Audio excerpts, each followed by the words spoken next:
Welcome to agree शिक्षा। और agree शिक्षा के यूट्यूब प्लेटफॉर्म में आप सभी का स्वागत है। जैसा कि मैंने आपको अपने जो पिछले वीडियो है उसमें बोला था कि जो 1 अप्रैल से जो लाइव क्लासेस रहेगी वो स्टार्ट कर दी जाएगी पीएटी एस्पिरेंट के लिए, वो भी पूरा फ्री। तो यह लाइव क्लासेस स्टार्ट करते हैं। इसमें आपके लिए 2-3 रूल है जो आपको कड़ाई से पालन करना होगा। यह रूल क्या है कि आपको जो भी सब्जेक्ट यहाँ पढ़ाया जाएगा उसका आपको एक नोट्स तैयार करना है। छोटा सा नोट्स, देखना क्वेश्चन उसी के आसपास घूमेगा। एक छोटा सा जो नोट्स है उसको आपको तैयार करना पड़ेगा। यदि आप उसको तैयार करते हो तो आपके लिए यह बेनिफिट मिल जाता है कि आपके जो मार्क्स रहेंगे या आपको जो रिवीजन करना रहेगा उसमें किसी भी प्रकार की कोई दिक्कत नहीं होगी रिवीजन के लिए। ठीक है, तो भाई गुड मॉर्निंग, सभी को गुड मॉर्निंग। यदि आपको कोई भी डाउट है तो मैं तुरंत क्लियर नहीं करूंगा। क्यों क्लियर नहीं करूंगा, एक इसका छोटा सा रीज़न देता हूँ। क्योंकि पढ़ाते समय क्या होता है कि डिस्टर्ब हो जाता है। ठीक है, डिस्टर्ब तो जो आपका जो डाउट रहेगा उसको पर्सनली हाईलाइट करके आप जो इवनिंग का जो लाइव क्लासेस रहेगा उसमें आपको अच्छी तरीके से उसको डिफाइन कर दूंगा। ठीक है, अच्छी तरीके से अपन उसको डिफाइन कर देंगे।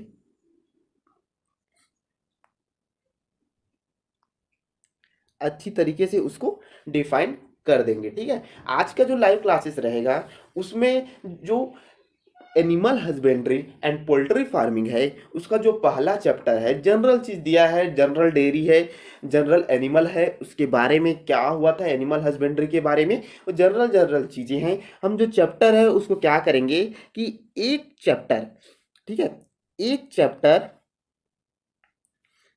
एक चैप्टर, ठीक है, एक चैप्टर रहेगा वो अपन 5 डेज लेके चलेंगे। ठीक है, मतलब कि 5 दिन में एक चैप्टर कंप्लीट कराऊंगा आराम से। आपको टेंशन नहीं लेना है, बस आपको नोट्स बनाना है। एक दिन में 4 से 5 पेज, डेली 6 सब्जेक्ट की क्लासेस होगी। आपको टेंशन नहीं लेना है, रिलैक्स के साथ चलना है।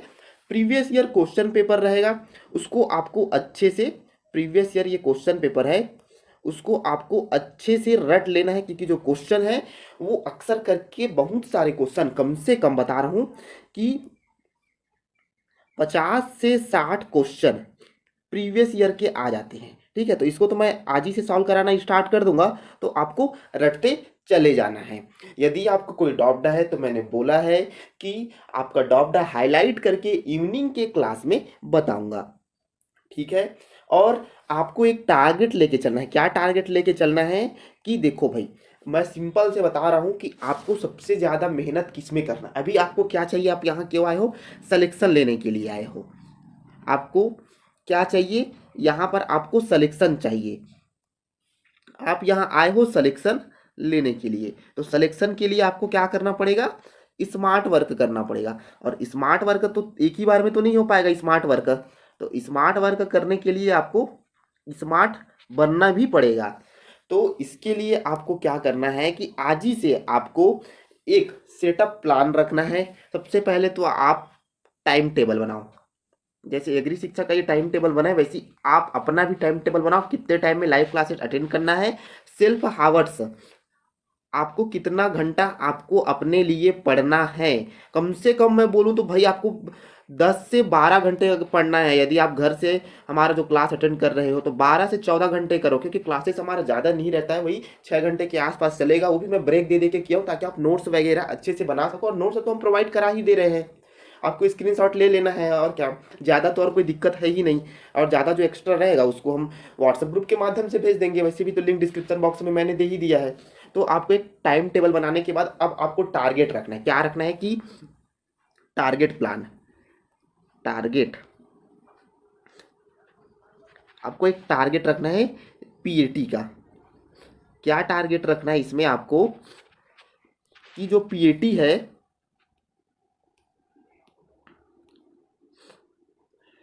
इसमें क्रॉप प्रोडक्शन है, आप मेहनत करोगे। ठीक है, ये एनिमल हस्बेंड्री हो गया, ये बार बार क्यों खिसक जाते हैं यार, ये क्रॉप प्रोडक्शन ठीक हो गया, ये एनिमल हस्बेंड्री हो गया, ठीक। अब आता है फिजिक्स, केमिस्ट्री, मैथ्स और बायोलॉजी। बता रहा हूँ ये 80 मार्क्स का हो गया, ये 60 मार्क्स का। फिजिक्स, केमिस्ट्री, मैथ्स, बायो मतलब 20-20 मार्क्स का, 80 मार्क्स का हो गया। ठीक। क्रॉप प्रोडक्शन 60 मार्क्स का रहता है, ये 60, ये भी 60 मार्क्स का हो गया। ठीक है, ये सभी 20-20 मार्क्स का है।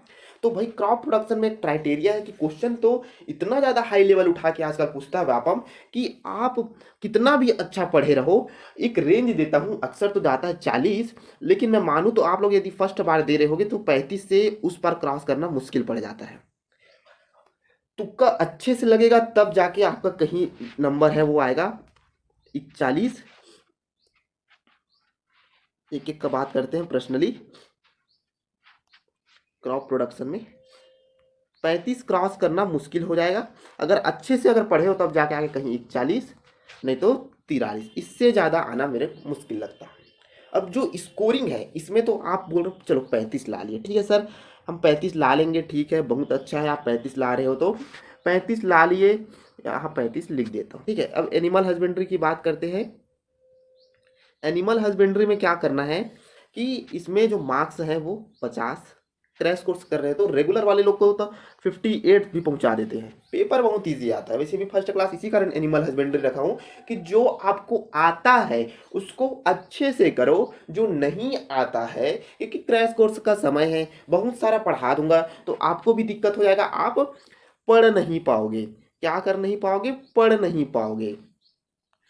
पढ़ नहीं पाओगे तो इसमें आपको भी दिक्कत हो जाएगा यदि आप पढ़ नहीं पाओगे तो इस कारण बोल रहा हूँ कि एक सेफ जोन बता रहा हूँ, उस जोन में चलो।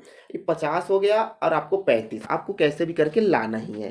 ठीक है, ये 35 लिख देते हैं भाई, ये 50 लिख देते हैं। अब हम आते हैं एनी, अब जो पीसीएमबी तो बोल रहा हूँ ये क्वेश्चन आजकल भाई जेई लेवल का क्वेश्चन देता है। ये तीन में जेई लेवल का क्वेश्चन उठा के पूछता है, ये 3 सब्जेक्ट में, फिजिक्स, केमिस्ट्री, मैथ्स में। ठीक है, और इसका जो क्वेश्चन रहता है इजी दे दिया तो ठीक, नहीं दिया तो पूछता है नीट लेवल का। एग्जाम टफ भी वैसी है, कंपटीशन भी वैसी है, तो इस कारण थोड़ा दिक्कत हो जाता है। लेकिन आपको मेहनत अच्छे से करना है, आपको कोई टेंशन नहीं लेना है, हमारे साथ ही साथ चलना है और नोट से प्रिपेयर करते हुए चलना है। ये टारगेट हो गया। अब आपको जो 80 मार्क्स का पेपर रहेगा उसमें बोल रहा हूँ कि 25 भी क्रॉस करना मुश्किल हो जाता है क्रैश कोर्स में। तुक्का भी लगाओगे तो सोच लो 25 क्रॉस करना है तो आप सेफ जोन में लेके 25 बोल दिया हूँ। अच्छे से मेहनत रहेगा तब ले जाके 35 आता है, वो भी फिजिक्स केमिस्ट्री। आप तो एग्रीकल्चर वाले लोग होंगे, यहाँ पर कहीं तो दिक्कत हो जाता है। चले वो अब इसको जोड़ देते हैं 35 को। एक टारगेट रखना है, टारगेट बड़ा रखो। सेफ जोन के लिए बता रहा हूँ 25, 10 का शून्य हासिल आइए 1, 5 3 8 2 10 11। इसमें आपको अच्छा सा अच्छा गवर्नमेंट कॉलेज आराम से मिल जाएगा। टॉप 5, टॉप 5 गवर्नमेंट कॉलेज आराम से मिल जाएगा, गारंटी है भाई, आराम से मिल जाएगा। इस बार भी मिला था, अगले बार अगर आपका भी मार्क्स 110 के आसपास आया तो आपको भी मिल जाएगा। ठीक है, तो आपको एक सेफ जोन बता दिया। तो चलिए क्लास स्टार्ट करते हैं। कोई भी डाउट रहेगा कमेंट बॉक्स में कमेंट कर देना, आपको हाईलाइट करके आपको नेक्स्ट क्लास में बताया जाएगा। ठीक है, चलिए आगे बढ़ते हैं। तो फर्स्ट चैप्टर एकदम सिंपल है कि भारतीय अर्थव्यवस्था में जो पशुओं का महत्व है वो किस प्रकार है। तो आपको पता है कि भारत एक कृषि प्रधान देश है। भारत क्या है, ये परिचय फर्स्ट चैप्टर। भारत क्या है, एक कृषि प्रधान देश है। यहाँ पर क्या होता है कि जितने भी लोग रहते हैं वो क्या है कि कृषि पर आश्रित हैं। ठीक है, कृषि पर क्यों आश्रित है? क्योंकि यहाँ की जो जलवायु है, आपको एक रीज़न लेते हुए चलना पड़ेगा कि यहाँ पर क्या है कि अगर आप सीधा अपने आसपास के एरिया को देखो, जहाँ भी रहते हो, अक्सर क्या करते हैं लोग, खेती किसानी ज़्यादा करते हैं। भारत में यही चीज़ ज़्यादा है क्योंकि आप सबको खेती किसानी करना, कि कृषक बनना वो बहुत अच्छा काम है। क्योंकि एक रीज़न दे रहा हूँ, क्योंकि देखो यहाँ की जो जलवायु है वो तीनों तरह की होती है, ना तो कम ना ज़्यादा ना तो अधिक, यहाँ सब चीज़ की खेती की जा सकती है। तो इस हिसाब से अपन इसको बेस्ट बोलते हैं। आपको इसको रट लेना, वैसे पूछेगा तो नहीं लेकिन एक सेफ जोन में चलो कि 65% आबादी है शहरों में, वो खेती पर है, और 25% है वो गाँवों में आपको देखने के लिए मिल जाती है। पूछेगा तो नहीं, लेकिन एक रेंज ले लो, बहुत बेसिक क्वेश्चन है, नहीं पूछेगा। ठीक है, अब यहाँ पर जो मेन क्वेश्चन होता है कि पशु जनगणना, इससे क्वेश्चन पूछता है भाई, इसको रट लेना, पशु जनगणना के बारे में। ठीक है, तो पशु जनगणना प्रत्येक 5 वर्ष के अंतराल में होती है। ठीक है, यहीं से एक क्वेश्चन आया था क्रॉप प्रोडक्शन में 2021 में। अब आपको बता रहा हूँ, ठीक है, 2021 में क्या बोला था कि कृषि जनगणना कितने वर्ष के अंतराल में होती है, ये क्वेश्चन पूछ दिया था। तो ये भी होती है 5 वर्ष के अंतराल में। ठीक है, उसे क्रॉप प्रोडक्शन के क्लास में बता दूंगा, टेंशन नहीं लेना है। ठीक है, अब जो भाई 2017 में कितनी पशु जनगणना हुई, तो 2017 में जो पशु जनगणना हुई थी वो हमारी 20वीं पशु जनगणना थी, और अभी जो होगी वो 21वीं रहेगी। तो 20वीं पशु जनगणना में क्या हुआ कि कितने मिलियन पशु हैं। ठीक है, एक बच्चा क्या किया था, एक बार क्लास ले रहा था तो बोला कि 20, यही चल रहा था मतलब पिछले ईयर के क्लास में, तो 20वीं पशु जनगणना बोल रहा था, तो क्या बोल दिया कि सर 588.78 मिलियन टन। तो भाई मिलियन टन नहीं होता है, जब कोई चीज उत्पाद रहेगा दूध तब मिलियन टन लेते हैं, इसमें क्वांटिटी की बात कर रहे हैं तो ओनली मिलियन होगा। ठीक है, तो ध्यान रखना है कि मिलियन, कुल पशुओं की संख्या 588.78 मिलियन। अब ये याद कैसे रहेगा सर, 20वीं पशु जनगणना बोल दी तो 20वीं तो आपको याद रखना पड़ेगा। अब 588 मतलब कि एक ट्रिक दे देता हूँ इसके लिए, आपको क्या करना है कि जो भैंस है उसका सींग देखे होगे मुर्रा का जलेबी आकार में मुड़ा हुआ रहता है, तो समझ लो मुर्रा का जलेबी आकार में मुड़ा हुआ है, तो ये बन गया 8, ये बन गया 8, एक और अब 8 बना दो। ठीक, और 5 कैसे याद आएगा, तो 5 आपको याद तो रखना पड़ेगा भाई। अब 8 तो याद करा दिया, तो आपको ट्रिक से लगाना है कैसे भी करके, 7 8 उतना नहीं पूछता है एग्जैक्टली। अब इसको याद रखो कि 4.6% की, ये क्या है क्वेश्चन दे देता है, 4.6% की वृद्धि हुई है, इसको आपको याद रखना है। ठीक है, इससे उठ सकता है। अब आते हैं अपन जीडीपी, भाई हर साल जीडीपी से क्वेश्चन पूछता है, ऐसा कोई ईयर नहीं होगा ना सीजी वापम का कोई भी एग्जाम हो जिसमें जीडीपी नहीं पूछता होगा। भाई जीडीपी अपने लिए इतना इंपॉर्टेंट है, मोस्ट इंपॉर्टेंट है जीडीपी को लेकर के, चाहे वो एग्रीकल्चर की जीडीपी की बात करें, चाहे वो अपन डेयरी टेक्नोलॉजी की जीडीपी की बात करें, कोई भी जीडीपी हो, कितना उत्पादन क्या होता है, क्योंकि जो किसी राष्ट्र की जो अर्थव्यवस्था रहती है, अर्थव्यवस्था का इस जो स्थिति का मापन है वही हमारा क्या है, जीडीपी। मतलब इंग्लिश में क्या बोलते हैं, ग्रॉस डोमेस्टिक प्रोडक्ट, हिंदी में है सकल घरेलू उत्पाद। तो सकल घरेलू ये उत्पाद, ठीक है, पता चला किसी राष्ट्र की अर्थव्यवस्था की स्थिति का मापन।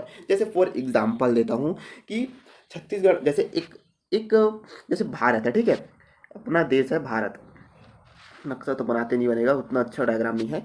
ठीक है, अब यहाँ पर क्या क्या चीज़ें हो रही है, तो सपोजली मैं 5 चीज़ ले रहा हूँ, धान, गेहूँ, 2 चीज़ लिया। ठीक है, अब और कोई चीज़ें हो उत्पादन होता है, जैसे मेटल वेटल ले लिए और अदर चीज़ है, तो उसमें कितना सरकार को आय हो रहा है उसका योगदान बताना रहता है इसमें। ठीक है, तो संपूर्ण राष्ट्र में ऑल टोटल में जीडीपी का कृषि का जो योगदान है वो है 17.5%। 17.5% संपूर्ण राष्ट्र में जो जीडीपी का योगदान है कृषि में, योगदान जीडीपी का कृषि में योगदान 17.5% है। जीडीपी में पशुपालन का योगदान है वो है 5.11%।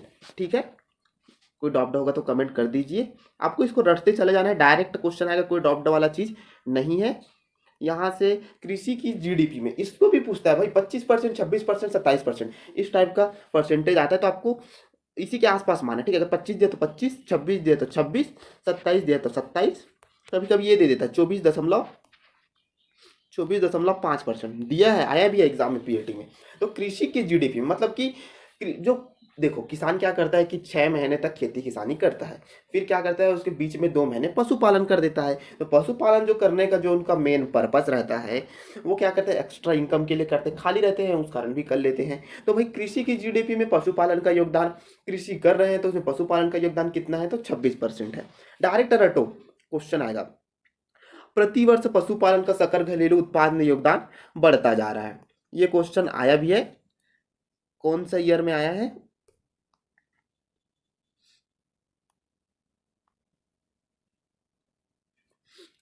सकल घरेलू ये उत्पाद है, ठीक है। उत्पाद में योगदान योगदान बढ़ता जा रहा है, ठीक है। पशुपालन के जीडीपी का जो सबसे अधिक योगदान है वो किसका है? दूध का है। दूध दूध का सबसे अधिक योगदान है। कितना परसेंट भाई? 65.5%। क्वेश्चन आ सकता है, आएगा। थोड़ा एक्स्ट्रा चीज है, रट लो इसको। अभी तक के नहीं पूछा है लेकिन हट की चीज है, ठीक है। 65.5%।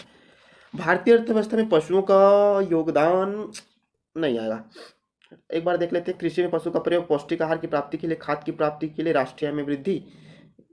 इसको देख लेना, राष्ट्रीय आय में वृद्धि, रोजगार की प्राप्ति, ये दोनों। बाकी फिर नहीं बोलूंगा, उतना नहीं है। हाँ, अब भारत में दुग्ध उत्पादन में, इसको अपन ग्राफ से समझते हैं। ये ग्राफ है, ठीक है।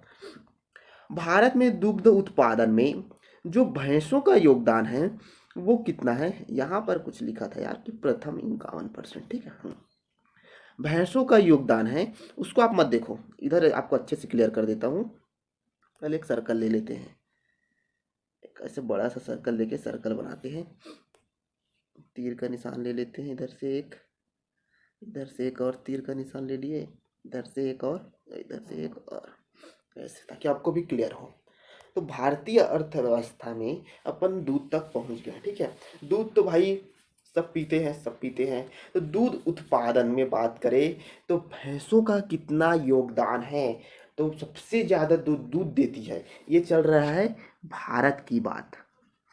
अब बोलना नहीं कि कोई कि सर और बाकी तो है जो दूध ज्यादा देती है। जैसे गाय में बात करें तो भाई साहीवाल की अगर बात आया, नहीं, जो अपना बाहर की जो ब्रीडी है, नस्लें हैं, उसकी तुलना में अगर यहाँ जो भारत की भैंसें हैं वो रो डालती है। क्योंकि जो गाय जितना दूध देती है 25 से 30 लीटर, और इससे भी ज्यादा भैंस इतना दूध नहीं दे पाती है। ये बता रहा हूँ, मतलब तभी तो बोल रहा हूँ कि भैंस रो डालती है।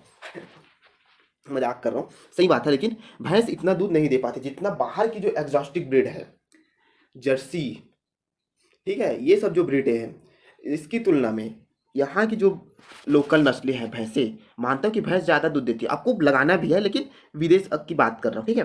तो यहाँ पर भैंसों का जो उत्पत्ति स्थान है वो तो भारत से ही माना जाता है, ठीक है।